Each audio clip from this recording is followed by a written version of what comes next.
પશ્ચિમ બંગાળ વિધાનસભા ચૂંટણીમાં બીજા તબક્કાનું મતદાન આજે ચાલી રહ્યું છે અને સવારે 11 વાગ્યા સુધીમાં ટોટલ જે સરેરાશ મતદાન થયું છે તે 40%એ પહોંચી ગયું છે.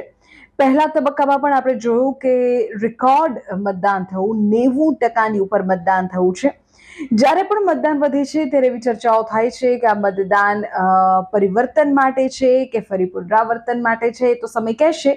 પણ અત્યારના સમાચાર એ છે કે પશ્ચિમ બંગાળમાં લોકશાહીનો સૌથી મોટો ઉત્સવ બીજા તબક્કામાં પ્રવેશ્યો છે. આજે રાજ્યની 142 બેઠકો પર રસાકસી ભર્યું મતદાન શરૂ થઈ ચૂક્યું છે. બંગાળના સિંહાસન પર કોણ બિરાજશે તેનો ફેસલો કરવા માટે જનતા આજે મતદાન મથકો પર ઉમટી પડી છે. પશ્ચિમ બંગાળની આ 142 બેઠકો રાજકીય રીતે અત્યંત મહત્વની માનવામાં આવે છે અને આજના તબક્કામાં અનેક દિગ્ગજ નેતાઓનું ભાવિ ઈવીએમમાં કેદ થવાનું છે. ચૂંટણી પંચે કોઈ પણ પ્રકારની હિંસા ન થાય તેના માટે ચુસ્ત બંદોબસ્ત ગોઠવ્યો છે, પણ ક્યાંકથી ચમકલાના સમાચાર ચોક્કસ સામે આવી રહ્યા છે. હજારોની સંખ્યામાં કેન્દ્રીય સુરક્ષા દળો તૈનાત છે, જેથી મતદારો નિર્ભય થઈને મતદાન કરી શકે.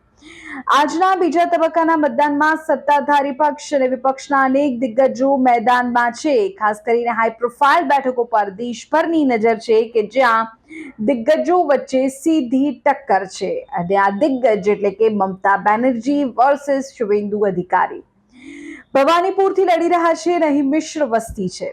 ગત વખતે મમતા બેનર્જી નંદીગ્રામ પરથી મેદાનમાં હતા, આ વખતે ભવાનીપુરથી છે. ગુજરાતી, શીખ અને હિન્દી ભાષી મતદારોની અહીં સંખ્યા નિર્ણાયક છે. મમતા બેનર્જી માટે અહીંના બિન બંગાળી મતો મેળવવા એક પડકાર રહ્યો છે, પરંતુ તેમનો વ્યક્તિગત પ્રભાવ મજબૂત માનવામાં આવે છે. બીજા તબક્કાની આ બેઠકોમાં મુસ્લિમ મતદારો, દલિત મતો નિર્ણાયક સાબિત થાય છે. મમતા બેનર્જીનો પ્રયાસ આ વોટ બેંકને અકબંધ રાખવાનો રહેશે. સામે પક્ષે ભાજપ હિન્દુ મતોમાં ધ્રુવીકરણ દ્વારા મમતાના ગઢમાં ગાબડું પાડવાની કોશિશ કરી રહ્યું છે. એક તરફ મમતા બેનર્જી આ વખતે સીટ બદલી છે, નિષ્ણાતો કહી રહ્યા છે કે મમતા ડરી ગયા છે, તો બીજી તરફ ભારતીય જનતા પાર્ટી એન્ટી ઇન્કમ્બન્સીનો લાભ લઈને આ વખતે દીદીના ગઢમાં ગાબડું પાડવાની કોશિશ કરી રહ્યું છે. આજે બીજા તબક્કાનું મતદાન છે અને આ મતદાન પૂર્ણ થયા બાદ પરિણામો હવે સ્પષ્ટ કરશે કે મતદાન કોના તરફી રહ્યું છે. અત્યારે 11 વાગ્યા સુધીમાં 39-40% સરેરાશ મતદાન થઈ ચૂક્યું છે.